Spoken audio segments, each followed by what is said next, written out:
بالاخره بعد از مدت ها اومدیم توی این ویدیو که بفهمیم حال مدچون یعنی چی، حال مدگل چطوریه واقعا. بریم ببینیم. همین که کانال مدگل رو باز میکنیم یه ویدیو راجع به ایلومیناتی میبینیم. وای مدگل، وای، یعنی خود ایلومیناتی راجع به خودش انقدر پول در نآورد که مدگل از ایلومیناتی این همه پول در آورد.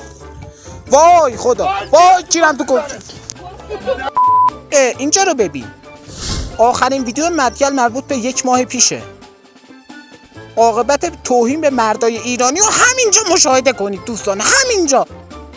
آقا بریم ببینیم که مردم چقدر به مدگل ارادت دارن. بریم کامنت های این ویدیو رو بخونیم.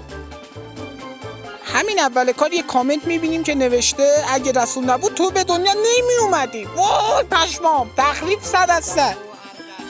دوستان خواهشاً انقدر فوش ندید.